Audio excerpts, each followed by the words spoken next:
Good morning everyone. Sa maayong buntag sa tanang mga kaigsuunan din ha. Ang tanan nga nagtanaw, naminaw ani og nag-uban, nag-apil ni aning ato nga online Sunday worship. Salamat sa Ginoo nga naatay mga facilities nga ingon ni ani igsuon nga bisan nato sa tag-satag sa nato kapanimalay makahimo gihapon ta sa pagsimba, paghiusa, even virtually. Okay. So karon nga Domingo mo karon ang unang Domingo sa Agosto pitsa 1 2021. Last first Sunday gihapon sa July, naghimo gihapon ta sa ingon ani og it's about more than a month, about 2 months now nga naghimo ta og virtual Sunday worship. Niani nga kabuntagon, ang ato nga anchor verse so nang atong scripture reading na makita sa 1 Corinthians 15 verses 50 to 54. Apan ang atong anchor verse makita nato sa verse 54. So na akong basahon ang pulong sa Dios nga mo'y patukuranan sa ato nga pagpamalandong sa pulong sa Dios. Nagaingon dinhi, when the perishable has been clothed with the imperishable, the mortal with immortality, then the saying that is written will come true. Death has been swallowed up in victory. Mag-ampo ta. Balaan mo nga Dios ni nga kabuntagon. Thank you so much Lord for this opportunity to come together. Makahimo kami sa hiusa bisan dili kami magkita ay naong apan online Lord. You have provided this opportunities Lord. Salamat Amahan nga nagahiusa kami sa among mga hunahuna, sa among mga kasing-kasing labaw pagayod sa among mga espiritu nga nining adlaw among gigahin. Ikaw among simbahon, among himayaon ug amo o Dios nga patalinghugan ang imong mga pulong. Salamat kayo Amahan sa matag usa nga adunay kadasig sa pagpakig-uban sa among mga kaigsuunan nga naminaw ug nagatan-aw, nagaapil ni ini nga buluhaton. Nakatuo kami Ginoo nga sa bisan asa nga platform kami magahimo nini, ikaw nagauban ka namo kay nagatan-aw ka man sa sulod sa among kasing-kasing. Busa Lord, among itugyan diya kanimo kini nga takna nga diin ang imong pulong Lord mahimong madunggan ug mihatod sa mga kaigsuunan ug madawat sa ilang mga kasing-kasing Ginoo. Salamat o Dios sa imong pagabuhaton. Tabangi mong alagad Ginoo nga maoy magadala sa imong pulong kay kung wala ikaw Lord wala ako'y mahimo. In Jesus name we pray. Amen and amen. Igsuon kung imong mahinumduman atong miagi nga unang Domingo sa Hulyo, doon na sad kita yung pagtulunan bahin sa Iglesia ni Cristo ug atong mahinumduman nga ang patukuranan ni adto makita sa Matthew 16:18 nga diin si Ginoong Hesus naghimo sa pinaka-importante nga saad nga nag-ingon siya, I will build my church. Dinhi si Ginoong Hesus latag sa blueprint sa mao nga iglesia nga iyang pakatukuron. Ang pundasyon niini mao ang katmatuuran nga siya mao si Ginoong Hesus, the Son of the living God, and is referred to the rock and the cornerstone of that church. Mao kana siya ang pagtulunan naton itong miagi kung hinumduman. O gani mo to siya ang unconditional nga promise sa Ginoo. The outpouring and the infilling of the Holy Spirit on the believers on the Pentecost, also in Acts 2:1-4, mo ang pagkahimugso sa iglesia o inaugurasyon sa iglesia o gani kini siya ang unang mga tinunan, ang unang mga magtutuo na himong gitawag sila og iglesia diha sa Antioch. Mga makita nato sa Acts 11:26 o ang iglesia nahimong namugna and it is empowered by the Holy Spirit in the believers' lives. O gikan ni adto ang iglesia nga gitukod ni Ginoong Hesus pinaagi sa pipila ka mga tinun-an igsuon nagdaghan og labaw pa gayong makusganon kay makita diha nato sa Acts 2:42 nga kani sila nga una nga mga magtotoo tigong sa mga magtotoo they devote themselves to the apostles' teaching and to the fellowship and to the breaking of the bread and to prayer. Busa kani nga mga gimbuhaton gikan niadto nga panahon ug hangtod karon nagapadayon gayud sa labaw pagayod ka intense, sa labaw pagayod ka magpadasigon tungod kay nagdaghan ang nahimong magtotoo sa tibok nga kalibutan. Naggumikan lang kini, sugod lang kini sa pipila apan igsuon nagadaghan gayud kini siya. So, salamat kaayo kay ang Dios naga-raise up og mga preachers and pastors and apostles nga gigamit sa pagmantala sa maayo nga balita. So, nini nga kabuntagon igsoon ang mensahe nagauluhan the church age. The church age gikan ni atong higayon nga gideklarar ni Ginoong Hesus nga magahimo siya sa iyang iglesia in Matthew 16:18 that marks the start of the church age. Mato siya sinugdanan og ang pagbubo sa balaan nga espiritu ngadto sa mga tinun-an niadtong panahon na mao to siyang pag-inaugurate sa church. And sa kasaysayan, the church history, throughout the church history, God is moving relentlessly and forcefully towards the fulfillment of Jesus saying, the gates of hell cannot prevail against the church.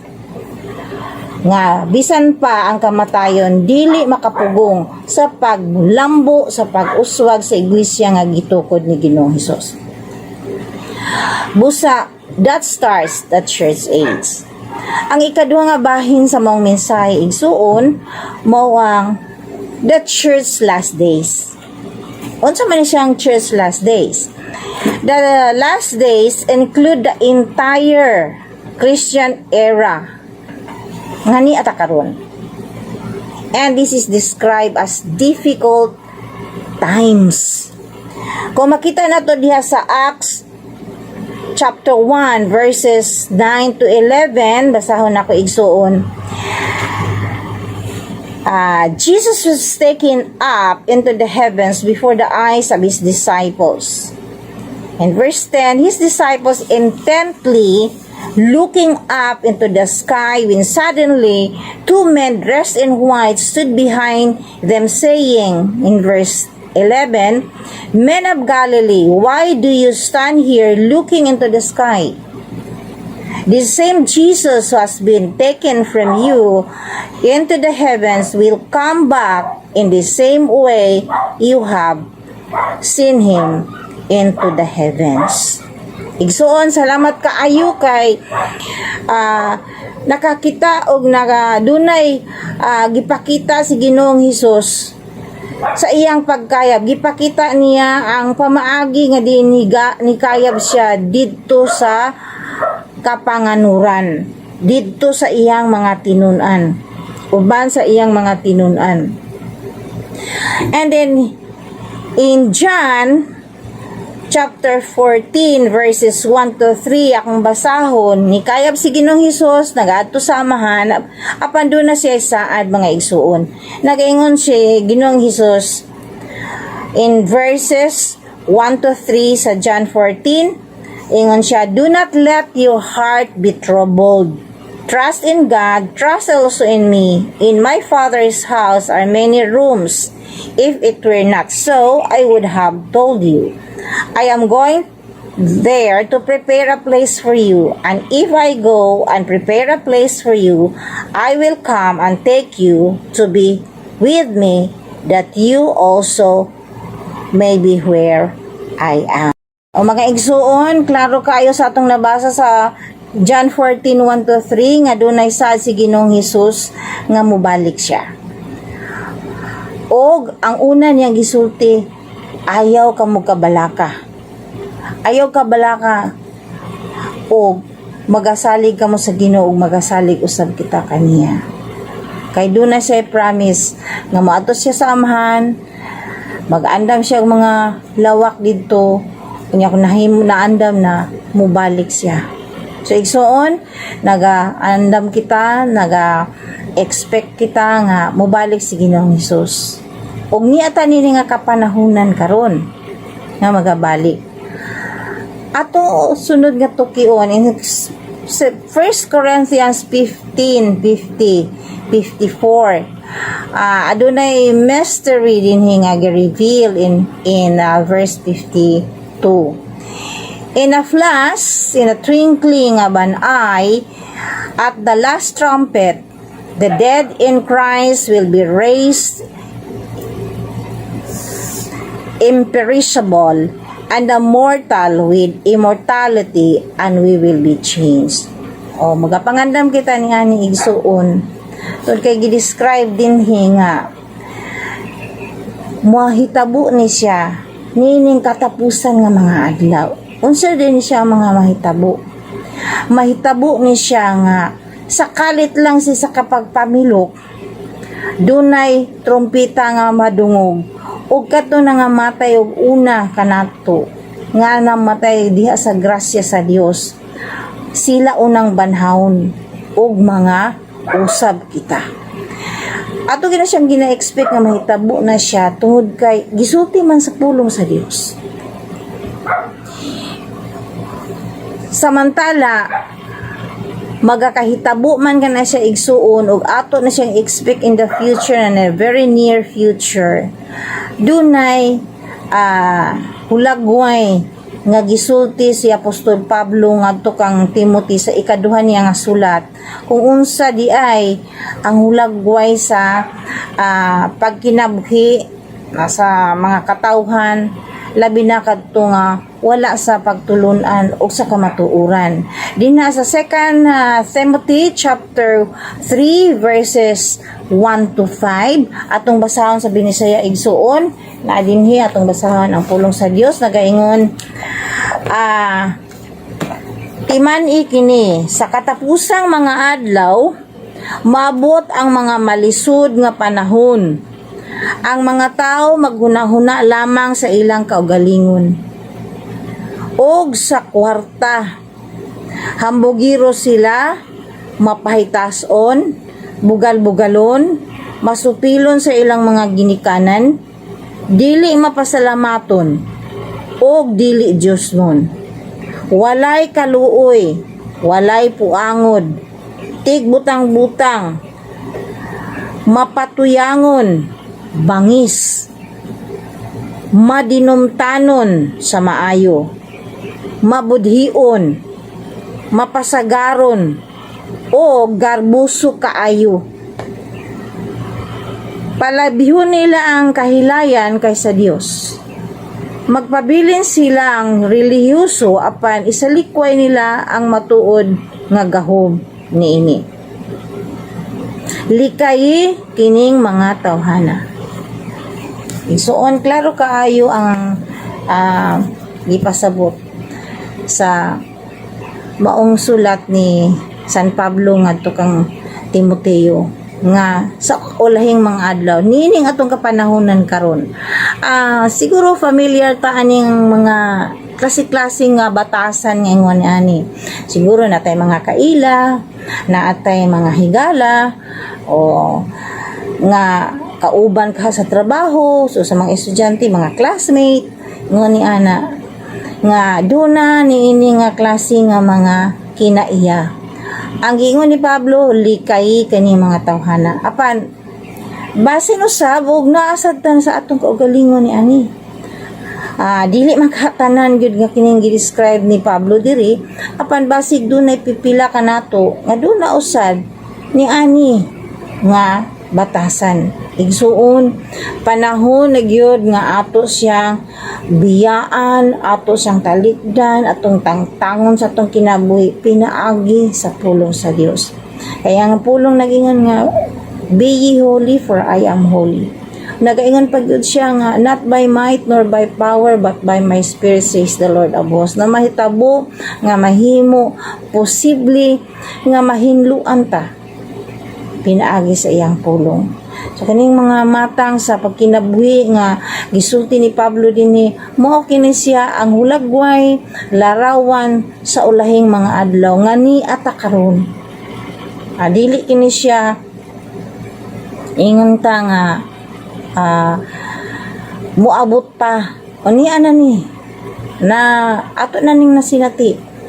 Busa kung nasa ato na siya, ato gayong paningkamutan nga mahimong makalingkawas ta ni ani pinaagi sa grasya sa Dios.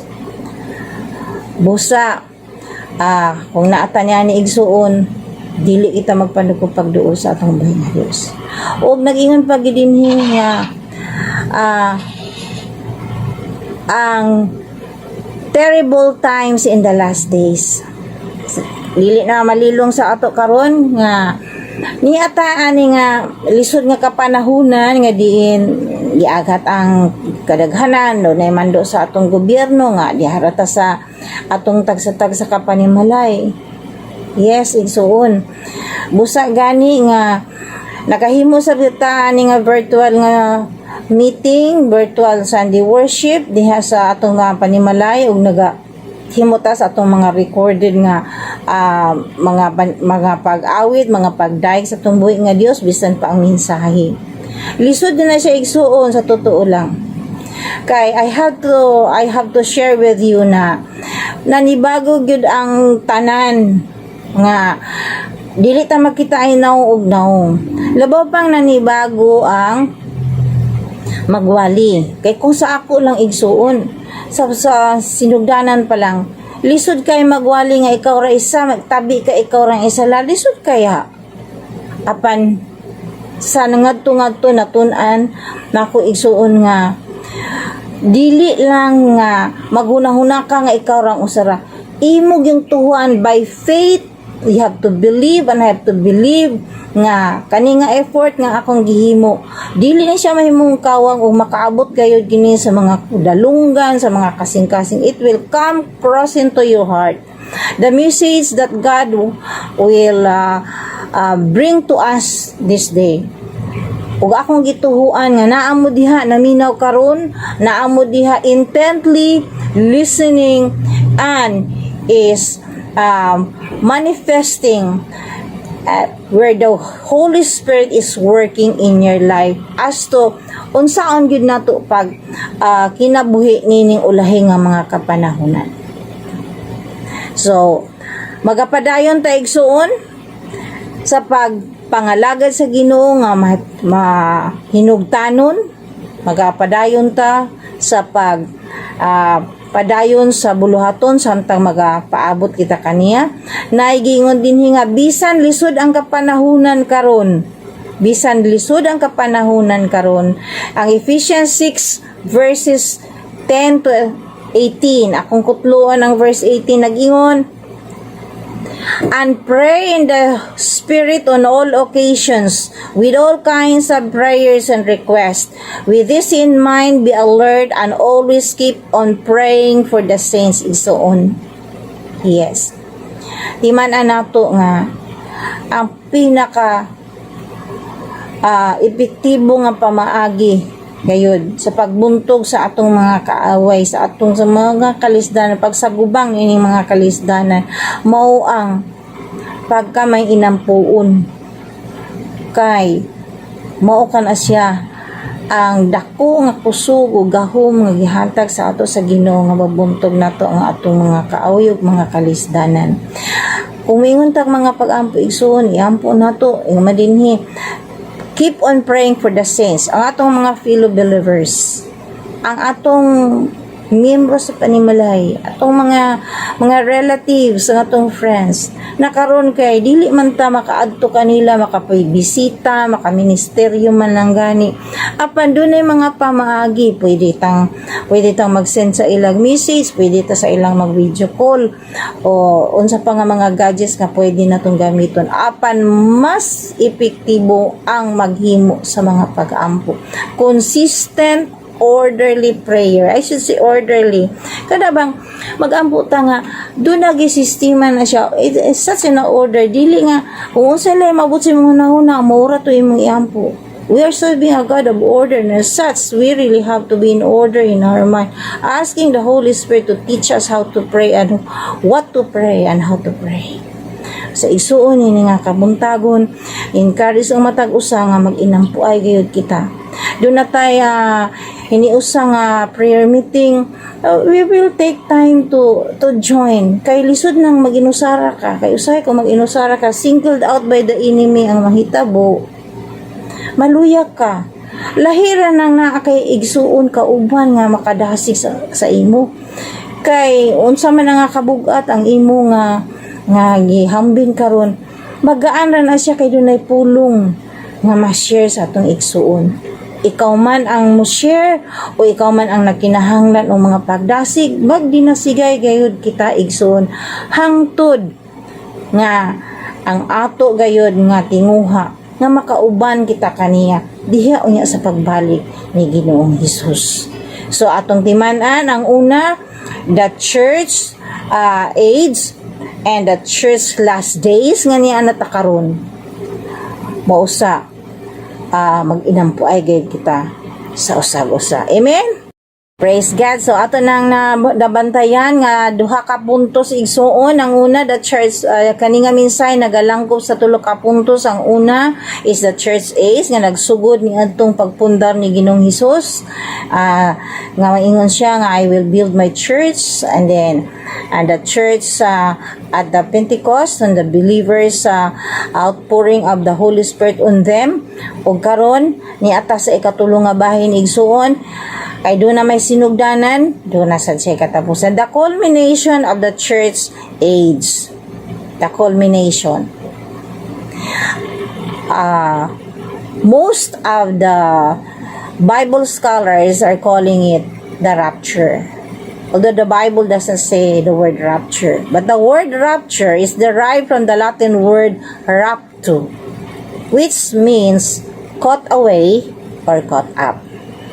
Akong usbon igsuon ang gisulti sa 1 Corinthians 15:50 to 54 atong gibasa tungod kay dunay mystery revealed in there naa sa verse 52 nga nagaingon, in a flash, in a twinkling of an eye, at the last trumpet the dead in Christ will be raised imperishable, and the mortal with immortality, and we will be changed.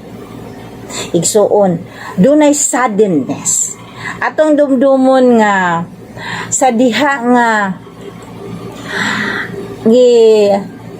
buo ang balaan nga espiritu sa mga katawhan sa Dios.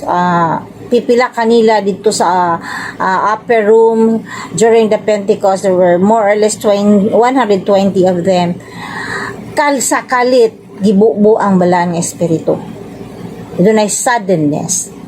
And then, the catching away and the catching up will also happen in a twinkling of an eye. There is also suddenness. Busa timan-an nato na siya igsuon. Nga tungod kay dunay kalit lamang, inanglang inandaman kita igsuon. Maindandaman kita. Gani diha sa sinulat gihapon ni San Pablo sa taga Thessalonica, chapter 4 verses 16 and 17 ako nga basahon. For the Lord himself will come down from heaven with a loud command, with the voice of the archangel and the trumpet call of God, and the dead in Christ will rise again. After that, we who are still alive are left will be caught up together with them in the clouds to meet the Lord in the air. And so we will be with the Lord forever. Igsoon. Kung unsa ang pagkayab ni Ginoong Hesus nga nagtutok ang mga tinun-an niya didto hangtod dili na gid nila makita si Ginoong Hesus sa pagkayab niini. Dunay duha ka tawo dressed in white nga giingon, and we believe these are angels nga nag-ingon nga naman nga nagatutok man kamo kang Ginoong Hesus diha sa kapanganuran. Kaning Ginoong Hesus nga nikayab sa langit nga wala ninyo nakit-an, mubalik siya sa samang paagi pag-abot sa panahon. So naatay picture nga pag-aabuton nga kung unsa ang iyang pagkayab sa langit, mausab ang iyang pagbalik unya. Apan it happens all of a sudden, and it will happen in a twinkling of an eye. Ug dunay order ni ana, ang unang nangamatay diha kang Kristo sa grasya sa Dios, una silang mabanaw ug kita usab moatubang usab kita. We will be caught up in the air with the Lord, and we will be with Him forever. Igsoon, magpasalamat ta sa Ginoo ni ana kay ang Dios maayo gayud kaayo sa atong mga kinabuhi. Wala ta niya gipasagdan nga paningkamot na lang mag-inid na He has given us everything for a life of godliness. Basta the rapture refers to the catching up of the church from the earth to meet the Lord in the air. It involves the faithful believers of the Lord Jesus Christ, the church. Praise God. Itong balikon, the church age, nagasugod siya niadtong pagpundan ni Ginoong Hesus sa church. Nagapadayon ug nagalambo kini o hangtod karon nagadaghan. Dili ta maingon nga gamay ra maning among mga kauban ini, gamay ra mi nga kongregasyon. Igsoon no nahuna the Church of Christ all over the world, katungod ni ana, ikaw importante ka, ang imong presensya diha sa pakig-uban sa mga gibalaan sa Ginoo karon nga kapanahonan, importante gayud. Dili pwedeng maingon ka nga sila lang sa magsimba, dili lang ko. Nobody can take your place. Imo gyud na siya. You are so much a part of it.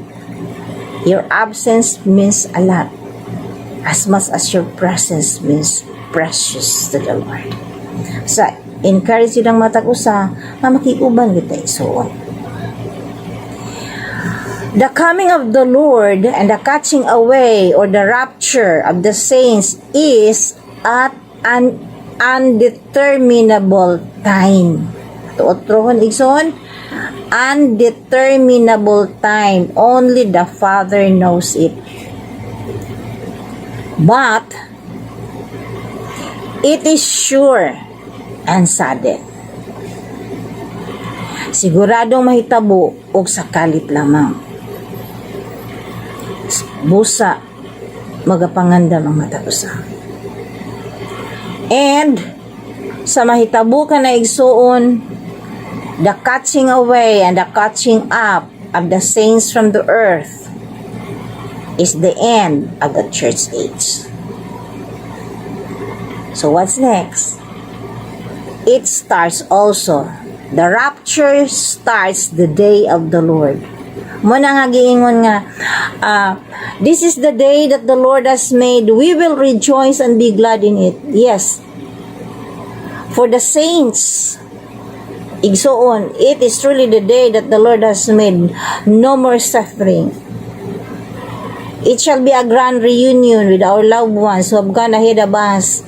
Diha, nangamatay sila diha sa grasya sa Dios. Magkita ay gihapon ta igsoon. It will be a joyous day for the righteous who are made righteous by the blood of Jesus.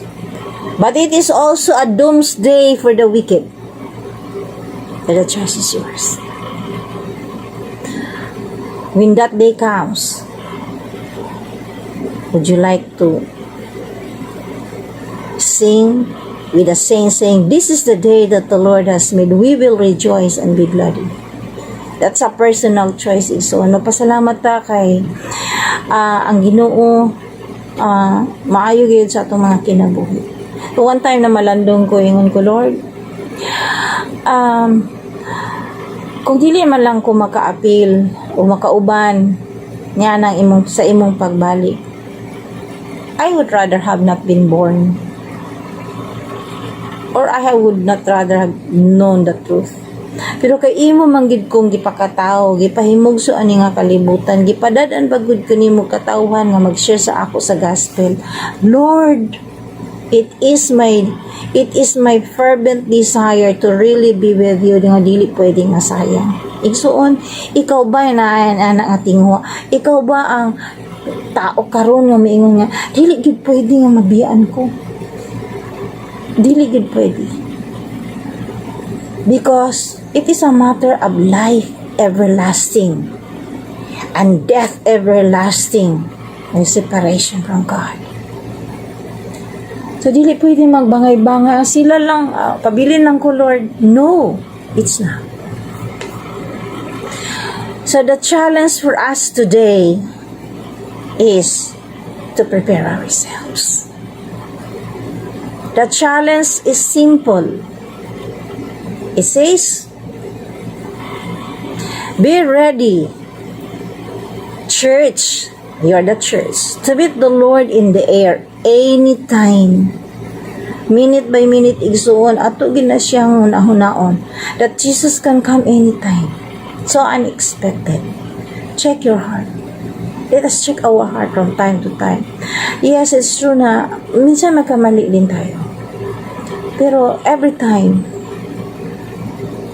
allow the Holy Spirit to search our lives, our hearts, that we may be able to confess immediately all those transgressions and all those sins, that we will not be caught nga naaday tay gitipigan nga mga sala din na sa atong sulod. Nobody wants to be left behind. And in conclusion, nag-ingon, devote yourselves to prayer, being watchful and thankful. Pagpadayon sa mga pag-ampo. Pagpadayon kamo sa mga pag-ampo. Nga mabinantayon o kanunay magpasalamat sa Ginoo. That is why kanunay gina pray without ceasing. Always give thanks to the Lord. Doon ay mga circumstances sa itong kinabuhi. So nga, malisod gayud siyang magpasalamat. Malisod gayud siya nga di ta kabantay nya, di ta ka makasalamat. Igsuon mao na gini siya ang panahon that we have to be very careful and be circumspect.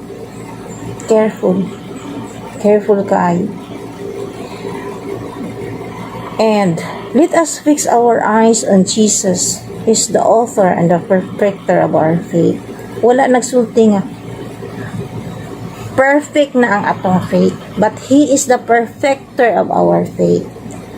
Siya ang angkla, siya ang patukuranan sa ato nga pagtuo. Igsoon, when we first received Jesus as our Lord and Savior, as we receive His Word in our heart, that is the seed of faith that is sown in our hearts. Nga kana nga pagtuo, mutubo na siya, hangtod mulambo na siya. Samtang alimahan nato siya, pinaagi sa atong makanunayon nga pag-abide sa iyang word. Igsuon, kung ang usa ka tanom, itanom nimo na siya sa usa ka luna. Alimahan siya, mulambo siya. Apan kung ang usa ka liso, itanom nimo sa usa ka luna, apan imong ibton every now and then, o kaha imong pasagdan, mamatay gayud na siya. And when Jesus come, wala fruit nga makuha dito. Busa, we have to fix our eyes on Jesus, the author and the finisher and the perfecter of our faith. Tinuod, daghang mga kasilikan, tinuod, daghang mga kalisdanan, apan, dili kita makakahadlok Sumala sa ingon sa John 14:1, let not your heart be troubled. Tinuod nini nga kapanahon na nato karon, as it is characterized by the end times, and it has difficulties and wickedness abound. Yes, that's true.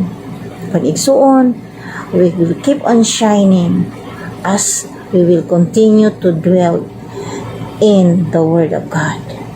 Praise God. Hallelujah.